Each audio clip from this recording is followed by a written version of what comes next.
Hello, good evening. कैसे हैं आप लोग? आई होप आप लोग ठीक होंगे। और हम हाइपर कंजुगेशन का स्टार्ट किए थे पिछले लेक्चर में। जो भी नए बच्चे जुड़ रहे हैं, हम आशा करते हैं कि आप पीछे लेक्चर जाके कवर करें, क्योंकि ये लेक्चर कनेक्टेड होने वाला है। ठीक है। हमने पिछले लेक्चर में हाइपर कंजुगेशन का कंसेप्ट स्टार्ट किए थे, और आज जो होगा हम स्टार्ट करेंगे रिकैप से। तो सबसे पहले हम बात करें रिकैप में, जो पिछले लेक्चर में हमने कवर करा था। सबसे पहले अल्फा एच क्या होता है, आइडेंटिफिकेशन। और हमने दो जो मेन टॉपिक था, हाइपर कॉन्जुगेशन इन कार्बोकेटायन, हाइपर कॉन्जुगेशन इन कार्बोकेटायन,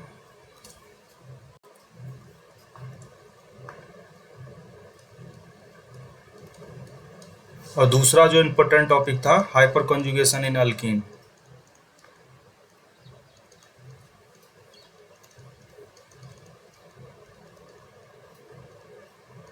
अल्कीन। और हमने कुछ क्वेश्चन प्रैक्टिस भी किए थे। ठीक है, याद है? होमवर्क भी क्वेश्चन मिला हुआ था, आज डिस्कस करेंगे हम।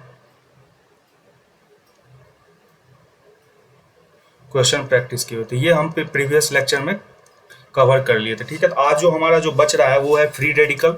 सबसे पहले हम इसमें देखेंगे hyper conjugation in free radical, और उसके बाद हम देखेंगे ओवरलैपिंग कंसेप्ट है हाइपर कॉन्जुगेशन में, जिसमें आपको फील होगा कि कैसे ओवरलैप हो रहा है, कैसे बॉन्ड बन रहा है। तो सबसे पहले हम हेडिंग लेते हैं, hyper conjugation, hyper conjugation in free radical.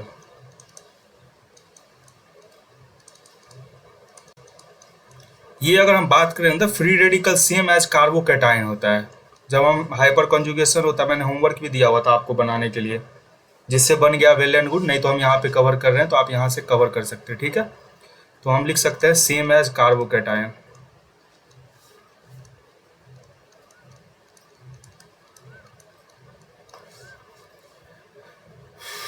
Example लेते हैं। ये हाइड्रोजन, ये हाइड्रोजन है, और ये हाइड्रोजन है, और CH2 ये हमारा फ्री रेडिकल है, हाइड्रोजन पे फ्री रेडिकल है। अगर हम हाइपर कंजुगेशन में सबसे पहला मैं अगर क्वेश्चन पूछूँ आपसे, अल्फा एच प्रेजेंट है, नंबर ऑफ अल्फा एच कितना है, नंबर ऑफ अल्फा एच। तो आप बोलोगे सर आपने बताया था पिछले लेक्चर में हम अल्फा कार्बन पहले आइडेंटिफाई कर लेंगे जो डायरेक्टली अटैच्ड होगा, और उससे जो जुड़ा होगा हाइड्रोजन, उसको हम अल्फा हाइड्रोजन बोलते हैं। तो यहाँ पे अल्फा हाइड्रोजन कितना है, नंबर ऑफ अल्फा हाइड्रोजन 3 है। तो अगर रिएक्शन का हम बात करें, ये रिएक्शन कैसे होगा, तो ये हाइड्रोजन बॉन्ड बॉन्ड तोड़ के, और ये बॉन्ड इस पे शिफ्ट हो जाएगा। और कोई पूछेगा, मैंने इसका एग्जाम्पल भी दिया हुआ था, और मैं पिछले लेक्चर में भी डिस्कस करेगा ये हो क्यों रहा है। तो सारी दुनिया को जो कंपाउंड है वो स्टेबिलिटी की तरफ जा रहा है, तो इसलिए बॉन्ड ब्रेकरेज होके, और ये वैकेंट है, कार्बोकेटाइन और फ्री रेडिकल वैकेंट होता है, तो इसलिए ये बॉन्ड टूट के इस पे आ रहा है। तो इसका प्रोडक्ट कैसा बनेगा, ये हाइड्रोजन फ्री रेडिकल होके बॉन्ड से निकल जाएगा, और यहाँ पे डबल बॉन्ड आ जाएगा। ठीक है, इतना क्लियर, सेम एज कार्बोकेटाइन है। ये कार्बोकेटाइन में भी ऐसे ही रिएक्शन होता था। ठीक है, ये हमारा केस 1 है। ठीक है, केस 1। अगर हम इसी में हम केस 2 का बात करें, जब ये हाइड्रोजन पॉसिबल स्ट्रक्चर में हम बात कर रहे थे पिछले लेक्चर से, तो हम अगर मान लीजिए ये पॉसिबल वे में हम ये हाइड्रोजन लेते हैं रिएक्शन के लिए, तो हमारा प्रोडक्ट कैसा बनेगा, डिजायर प्रोडक्ट। डिजायर प्रोडक्ट बनेगा ये हाइड्रोजन, और ये हाइड्रोजन हमारा रिएक्शन में जा रहा है। ठीक है, तो ये हाइड्रोजन तो फ्री रेडिकल में होके निकल जाएगा रिएक्शन से, और ये CH2। और एक हाइड्रोजन हमारा ये है, ये आपको होमवर्क दे के रहे हैं, इससे आप पॉसिबल स्ट्रक्चर ड्रॉ करिएगा। ठीक है, तो ये हमारा फ्री रेडिकल में रिएक्शन होता है, और फ्री रेडिकल का ऐसे रिएक्शन होता है। ठीक है, इतना समझ में आ गया। अब हम एक कंसेप्ट होता है जो एडवांस के क्वेश्चन में पूछा गया था, वहीं से ये डेवलप्ड हुआ था, वरना ये मैं आपको जब इनऑर्गेनिक केमिस्ट्री पढ़ाता फिर आपको बताता। तो इसका हेडिंग देते हैं overlapping, overlapping in hyper conjugation, conjugation. कोशिश कीजिएगा कि एक बार में समझ में आए, पेन पेपर छोड़ दीजिए और समझने का कोशिश, क्योंकि ये फील वाला टॉपिक है। ठीक है, सबसे पहले अगर हम प्री रिक्विजिट्स में देखें तो एस के लिए कैसा होता है, स्पेरिकल, ऑर्बिटल, और पी में डम्बल लाइक स्ट्रक्चर होता है। इतना तो पता होगा, जिसको नहीं पता होगा तो ये हम आपको बता दे रहे हैं। बस ये हमको दो चीज़ चाहिए, ये स्पेरिकल होता है, स्पेरिकल, और ये डम्बल होता है, डम्बल लाइक से बोलते हैं इसको, डम्बल लाइक से। ये हमारा, जब हम इनऑर्गेनिक केमिस्ट्री पढ़ेंगे ना बाबू, तो ये मैं आपको पूरा अच्छे से बताऊंगा। जब हाइब्रिडाइजेशन का टॉपिक आएगा ये पूरा इसी पे है, बट ये अभी हम रिएक्शन का बात कर रहे हैं, इसलिए मैं बताता हूँ कि कैसे हो जाता है। केस 1 हम कार्बोकैटायन लेते हैं, केस 1 कार्बोकैटायन। ठीक है, सबसे पहले हाइड्रोजन, कार्बन, हाइड्रोजन, हाइड्रोजन, और इस पे प्लस रहता है। ठीक है, तो हमको इसमें देखना है कि ये बॉन्ड जो बन रहा है, ये बॉन्ड बनता कैसे है, सबसे कंसंट्रेट हमको ये करना है। तो अगर मैं बात करूँ आपसे, सबसे पहला क्वेश्चन जो आपके दिमाग में, ये कार्बन किस हाइब्रिडाइजेशन में है, तो आप बोलोगे भैया सिंगल बॉन्ड में है और 4 सिग्मा बॉन्ड प्रेजेंट है, तो ये किस में होगा, sp3 में होगा। और ये हाइड्रोजन जो अटैच्ड है sp3 में होगा, तो ये इसका स्ट्रक्चर p में होगा, ये देखिए। और ये हाइड्रोजन जो है ये इसका s में है, तो इसको ओवरलैपिंग के लिए कलर चेंज करते हैं, 1 मिनट। ये देखिए, ये ओवरलैप हो रहा है, तो इसको क्या बोलेंगे, ये ओवरलैपिंग को sp3s। और ये जो है ये p में है हमारा, वैकेंट p होता है इसको क्या बोलते हैं, vacant p।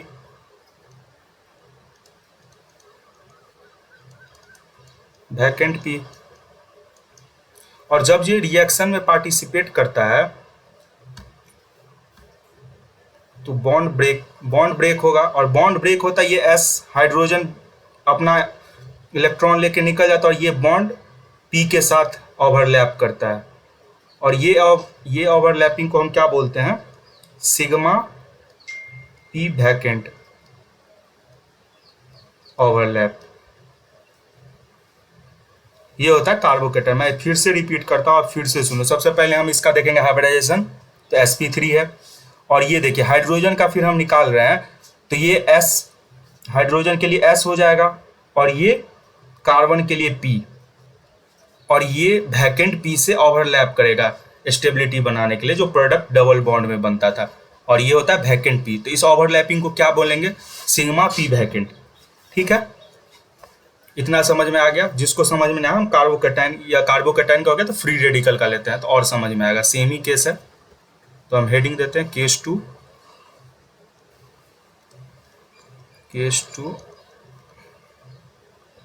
For free radical.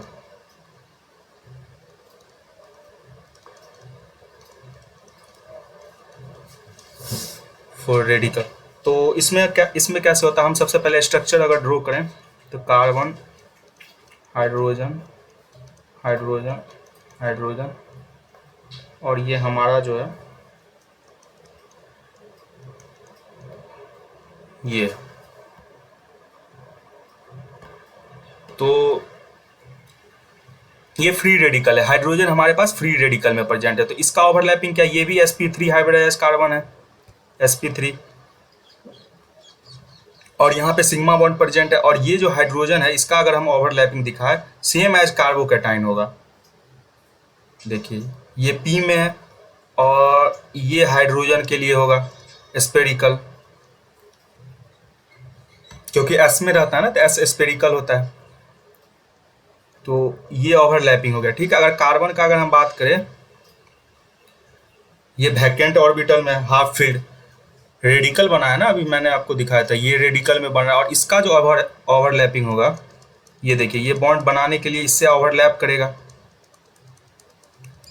और ये ओवरलैप करेगा, तो इसको हम क्या बोलेंगे, ये हाफ फील्ड है, HA हाफ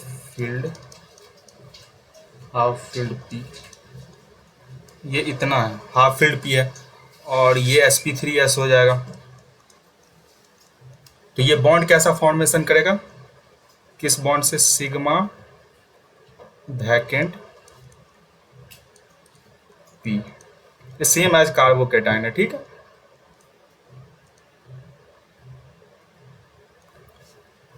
अब हम केस 3 का बात करें, केस 3 अल्कीन में, 4 अल्कीन,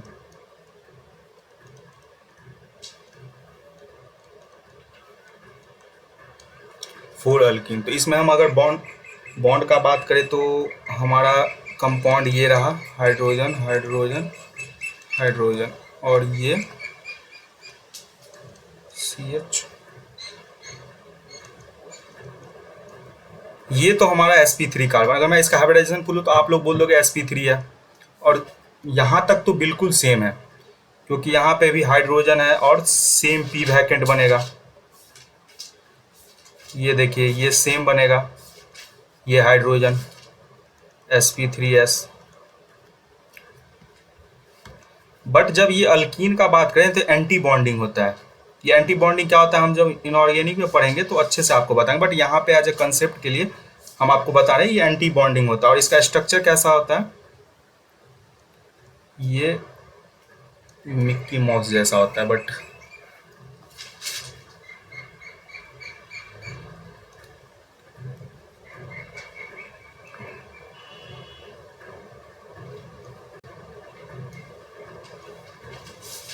ठीक है। और ये जब ओवरलैप करता है एक दूसरे से बॉन्ड फॉर्मेशन के समय, ये देखिए ये बॉन्ड फॉर्मेशन, ये मैं दिखा रहा हूँ एरो से, ये देखिए जब बॉन्ड ये ब्रेक होके, मैं बताया था इधर से हाइड्रोजन अटैक करता है और पाई बॉन्ड को तोड़ देता है। ये जब पिछला लेक्चर का बात है, ये आप कवर करके आइएगा तब पता चलेगा, ठीक है। बट यहाँ पे ओवरलैपिंग हम दिखा रहे हैं, ओवरलैपिंग कैसे हो रहा है। तो अगर ये एंटी बॉन्डिंग है, ठीक है, एंटी बॉन्डिंग, ठीक है। तो और इस बॉन्ड का जो फॉर्मेशन है उसको क्या बोलेंगे, sigma pi star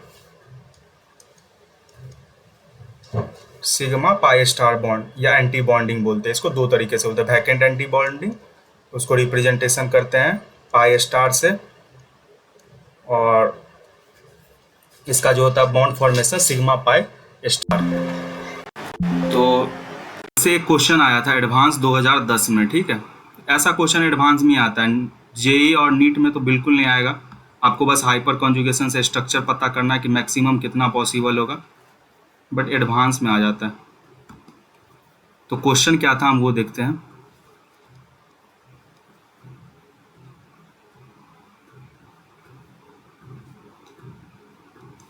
identify the bond,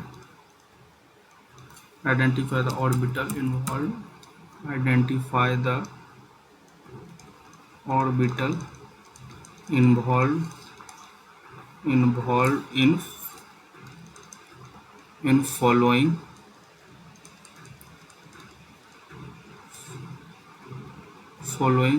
hyperconjugation structure।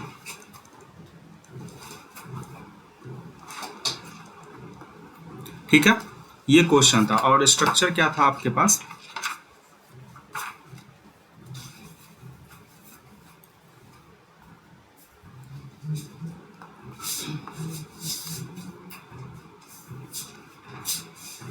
इसमें कौन सा बॉन्डिंग से फॉर्म हो रहा है और इसमें कौन सा बॉन्डिंग हो रहा है, ठीक है, ये आपको बताना था। 1 मिनट का टाइम लीजिए, आप बताइए कमेंट सेक्शन में क्या है। तो अगर इस कंपाउंड का बात करें तो ये देखिए कार्बोकेटाइन का है, और कार्बोकेटाइन में कौन सा ओवरलैपिंग से बनता था, सिग्मा पी वैकेंट। और ये अल्कीन का है, और अल्कीन का हमने अभी डिस्कस करा है, क्या कौन से बॉन्ड से बनता है, सिग्मा पाई स्टार। तो इतना समझ में आ गया, ठीक है। अब हम कुछ क्वेश्चन लेते हैं जो प्रीवियस ईयर मतलब आई मीन होमवर्क का क्वेश्चन है, होमवर्क का क्वेश्चन डिस्कस कर लेते हैं ताकि रिमेनिंग हमारा कुछ नहीं रहे और हम हाई रेजोनेंस की तरफ नेक्स्ट लेक्चर से कंटिन्यू करेंगे। आज ही देखते हैं कितना टाइम बचता है, फिर उस हिसाब से। सबसे पहला क्वेश्चन था आपके लिए, ये क्वेश्चन था शायद, मुझे जितना याद है, CS3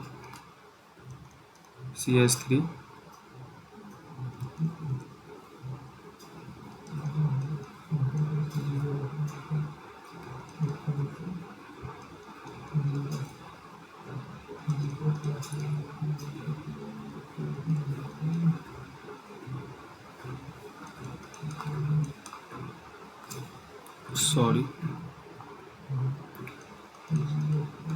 स्टेबिलिटी हमको बताना था ना, which compound is more stable, या arrange in ascending order, arrange according to stability, arrange according to stability, right. ये क्वेश्चन था आपका, होमवर्क क्वेश्चन था। तो अगर इसका बात करें तो यहाँ पे देखिए, ये कार्बोकेटाइन था और नंबर ऑफ अल्फा एच इसके पास कितना है, 3 3 और 3, तो कितना होगा टोटल अल्फा एच इसके पास कितना है, 9 अल्फा एच है। इसके पास 3 to 6 अल्फा एच है, इसके पास 3 और इसके पास 0। तो स्टेबिलिटी के अकॉर्डिंग ये ऑर्डर हो जाएगा इसका। एक क्वेश्चन और था, पॉसिबल है इसमें हाइपर कॉन्जुगेशन, सेम क्वेश्चन था शायद, ये क्वेश्चन होमवर्क में था, इज पॉसिबल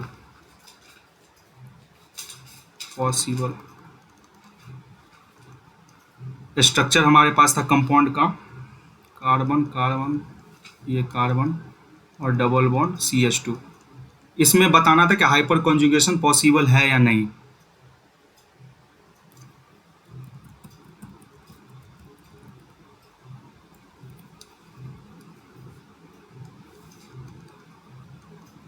ये कंपाउंड था।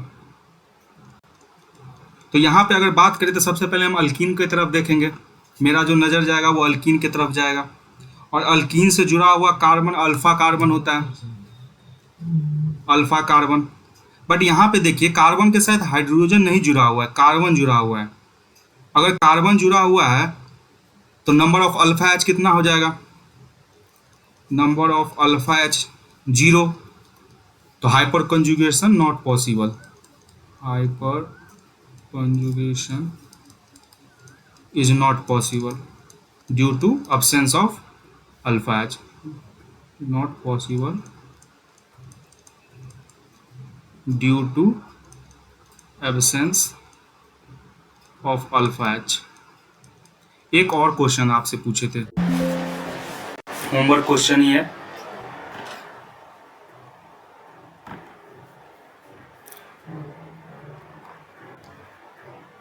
why pent 2-ene is more stable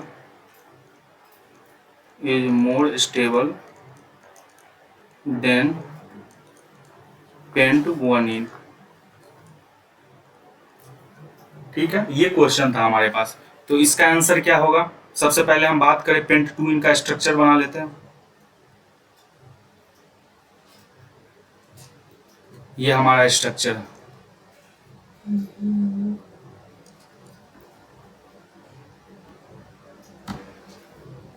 one two three four five, 1 2 3 4 5। तो करा पेंट 2-ene 1 और 2 पे पाई बॉन्ड है, और इसमें करा पेंट 1-ene 1 पे पाई बॉन्ड है।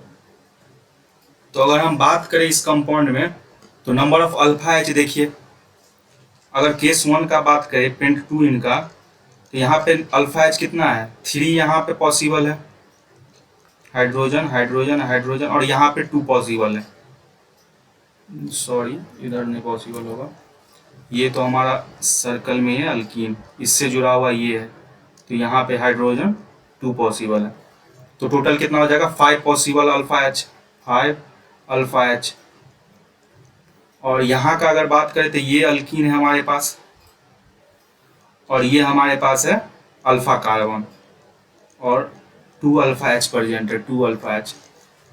तो पेंटीन 2 में नंबर ऑफ अल्फा एच ज़्यादा है, इसीलिए मोर स्टेबल है। तो लिखेंगे हम रीजन में pentene 2 number of alpha H in pentene pent 2 in is more number of alpha H in pent 2 in is greater as compared to pent 1 in। ये हमारा होमवर्क क्वेश्चन था, ये 3 क्वेश्चन। इसके बाद हमारा हाइपर कंजुगेशन खत्म होता है और हम रेजोनेंस की तरफ जाएंगे। और आज हम हेडिंग दे के ही छोड़ रहे हैं, नेक्स्ट लेक्चर से हम रेजोनेंस करेंगे, क्योंकि आज आधा ही होगा, एक कंसेप्ट पूरा कंटिन्यूटी बना रहे। रेजोनेंस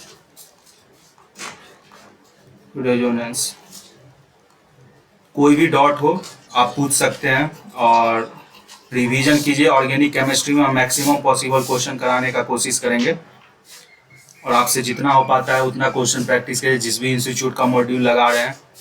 और बाकी मिलते हैं नेक्स्ट लेक्चर में, तब तक ख्याल रखिए और बाय बाय, गुड नाइट।